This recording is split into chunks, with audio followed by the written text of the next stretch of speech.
तो एक और बड़ी खबर, जहां आईएएस अधिकारी राजीव अरुण एक्का ने ईडी से विधानसभा सत्र की वजह से समय की मांग की है। उन्होंने कहा है कि 23 मार्च तक विधानसभा सत्र चलेगा, उसके बाद ही वो उपस्थित हो सकेंगे।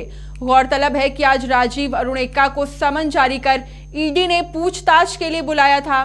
साथ ही आपको बता दें कि भाजपा नेता बाबूलाल मरांडी ने प्रेस कॉन्फ्रेंस का एक वीडियो भी साझा किया था, जिसमें बताया गया था कि राजीव अरुण एक्का विशाल चौधरी के ऑफिस में बैठकर कुछ फाइलें निपटा रहे थे।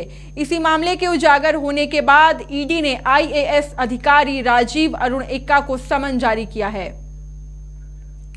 तो राजीव अरुण एक्का की भी मुश्किलें थमने का नाम नहीं ले रही है, लगातार उनकी मुश्किलें बढ़ते जा रही है। बता दें कि राजीव अरुण एक्का को आज ईडी कोर्ट में पेश होना था, लेकिन उन्होंने विधानसभा सत्र का हवाला देते हुए यह कहा है कि वो आज ईडी कोर्ट में पेश नहीं हो सकेंगे।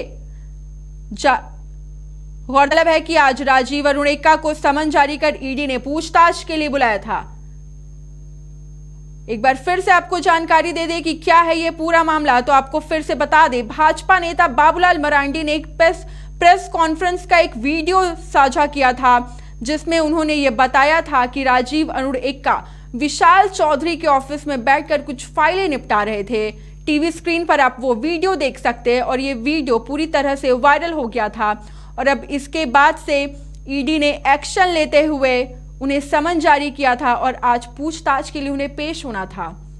लेकिन विधानसभा सत्र का हवाला देते हुए राजीव अरुण एक्का ने कहा है कि वो उपस्थित नहीं हो सकेंगे। 23 मार्च तक विधानसभा सत्र चलेगा और वो विधानसभा सत्र के बाद ही ईडी ऑफिस पेश होंगे।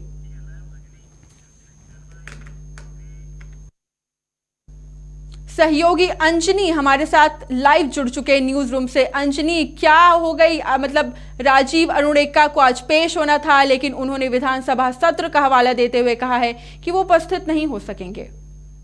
देखिए, राजीव अरुण एक्का जो हैं अभी वर्तमान में पंचायती राज विभाग के प्रधान सचिव हैं और इससे पहले जो तमाम मामले हुए हैं तमाम दर्शक जानते हैं। और देखिए, इन पे जिस तरह से बाबूलाल मरांडी के द्वारा एक वीडियो जारी किया गया और उन्होंने ये आरोप लगाया कि जो सरकारी कामों का जो निपटारा है वो एक विशाल चौधरी नाम के एक व्यक्ति हैं, उनके आवास पे ये बैठकर ये तमाम काम कर रहे हैं। तो ये आरोप बाबूलाल मरांडी ने लगाया था। और आपको याद होगा रितिका की बीजेपी का एक प्रतिनिधि मंडल और ईडी के दफ्तर जाकर शिकायत भी की थी और कई तरह के जो डॉक्यूमेंट हैं वो उन्होंने सुपुर्द किया था।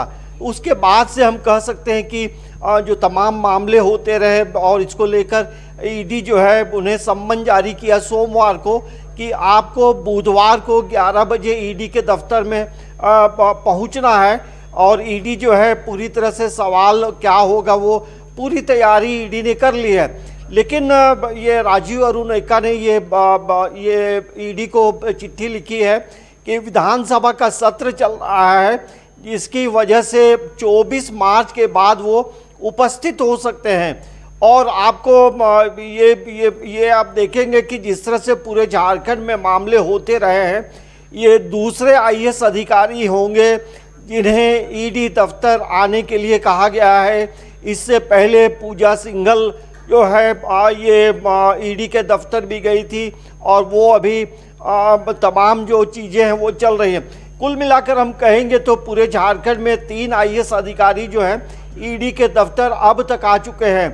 अब क्या सवाल होगा और राजीव अरुण एक्का का क्या जवाब होगा ये तो थोड़ा वक्त बताएगा। लेकिन ये जरूर कहा जा सकता है कि राजीव अरुण एक्का की मुश्किलें जो हैं वो बढ़ने वाली हैं। तो ये जो तमाम जो चीज़ें हो रही हैं इसको लेकर के यदि हम बातचीत करेंगे तो झारखंड मुक्ति मोर्चा की तरफ से भी एक बयान आया था कि ये जो बाबूलाल मरांडी जो वीडियो उन्होंने जारी किया है उसकी सत्यता क्या है, इसकी भी जांच होनी चाहिए। तो कुल मिलाकर अब देखेंगे कि तमाम जो चीज़ें हैं अब ईडी दफ्तर पे केंद्रित हैं और राजीव अरुण एक्का किस तरह से सवाल का जवाब देते हैं ये 24 मार्च के बाद पता चलेगा। रितिका। बिल्कुल अंजनी, अगर हम बात करें तो हमने देखा कि किस तरीके से ईडी जो है वो लगातार आईएएस अधिकारियों पर अपना शिकंजा बना रही है। 3 अधिकारी ईडी की रडार पर है। पूजा सिंघल हो गई, रामनिवास यादव हो गई, या फिर अभी राजीव अरुण एक्का की बात करें, तो क्या लगता है ये सिलसिला कहां पर जाकर रुकेगा? देखिए रितिका, झारखंड एक नया राज्य है। 23 वर्ष की ओर हम आगे बढ़ रहे हैं और ये राज्य के लिए बड़ा दुर्भाग्य की बात है कि जो नीति निर्माण करने वाले जो अधिकारी हैं उन पे आरोप लगे और वो ईडी के दफ्तर बुलाए जाए। ये कहीं ना कहीं ये लगता है कि आखिर ऐसा क्यों हो रहा है। तो आप देखेंगे कि पूरे राज्य में ऐसे कई अधिकारी हैं जो चीज़ें घट रही हैं। आप पूजा सिंघल को ले लें, आखिर उन पे कई तरह के आरोप लगे।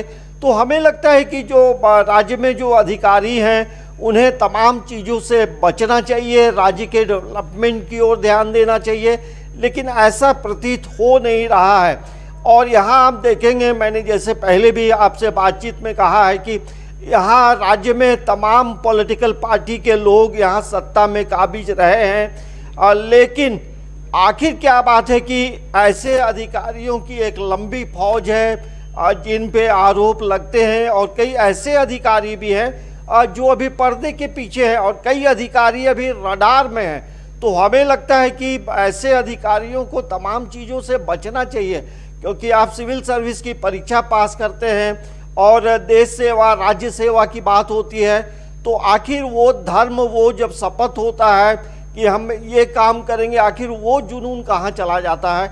और यही वजह है कि राज्य जो है आगे जितना प्रगति 23 वर्षों में करना चाहिए नहीं हुआ। आप इसके पहले भी देखेंगे कई अधिकारी के संपत्ति देखेंगे, कितनी संपत्तियां निकली हैं। तो कुल मिलाकर ये कहा जा सकता है कि राज्य के लिए ये दुर्भाग्य की बात होती है कि यदि ऐसे अधिकारियों पे आरोप लगते हैं और वो आरोप यदि साबित होते हैं तो आप समझ सकते हैं कि आगे क्या होगा। बिल्कुल अंजनी, ईडी द्वारा जो ये कार्रवाई की जा रही है तो ये 2 बातें निकलकर सामने आ रही है। एक तरफ तो हम देख रहे हैं कि किस तरीके से लोगों का विश्वास ईडी को लेकर बढ़ा है, वो जा रहे हैं, शिकायत दर्ज कर रहे हैं, और वहीं दूसरी तरफ अब इसे लेकर भी राजनीति की जा रही है। विपक्ष तो सीधे यही कहता है कि केंद्र सरकार की मिलीभगत है और केंद्र सरकार की कठपुतली बन गई है ईडी। तो यहाँ पर 2 रिएक्शन सामने आ रहे, एक लोगों का और एक राजनीति जो हो रही है। ईडी को लेकर पूरे भारत में घमासान भी मचा है। ये हम राज्य की बात करें या देश के जो बड़े जो नेता हैं, ममता बनर्जी को ले लें, अखिलेश यादव को लेंगे, तमाम जो विपक्षी दल के जो बड़े नेता हैं उन लोगों ने प्रधानमंत्री से भी इस बात को लेकर उन्होंने शिकायत भी की थी कि ईडी के दुरुपयोग हो रहे हैं। ये तमाम पॉलिटिकल पार्टी का कहना है। तो हमें लगता है कि जो आरोपों से घिरे हुए हैं या जिन पे आरोप है या जांच पड़ताल हो रही है, तो आरोप प्रत्यारोप तो हर शासन में चलता जरूर रहता है, लेकिन अभी के दौर में आप देखेंगे तो कई ऐसे भ्रष्ट अधिकारियों को चिन्हित भी किया गया है और भ्रष्ट अधिकारियों के यहाँ से संपत्ति भी निकल रही है। यदि आपके पास अधिकार है, पावर है, तो आप उसका दुरुपयोग ना करें, क्योंकि आपको देश सेवा के लिए भेजा गया है, ना कि संपत्ति अर्जित करने के लिए। तो आप देखेंगे भारत के कई राज्यों में कई बड़े बड़े अधिकारियों की यहाँ से अवैध संपत्ति निकली है। तो हमें लगता है, लेकिन तमाम विपक्षी जो दलें हैं देश के कई राज्यों में वो शासन में भी हैं, तो वैसे तमाम जो राष्ट्रीय स्तर के जो नेता हैं उनका ये आरोप है कि ईडी का दुरुपयोग भारत में हो रहा है। लेकिन बिल्कुल अंजनी, बिल्कुल बहुत बहुत शुक्रिया तमाम जानकारी के लिए। तो अब देखने वाली बात ये होगी कि जैसा कि राजीव अरुण एक्का ने विधानसभा सत्र का हवाला देते हुए कहा है कि वो आज उपस्थित नहीं हो सकेंगे, विधानसभा खत्म होने के बाद उपस्थित होंगे। 23 मार्च को विधानसभा सत्र वो खत्म होगा। तो अब देखने वाली बात ये होगी कि ईडी कोर्ट में वो पेश होते हैं या नहीं।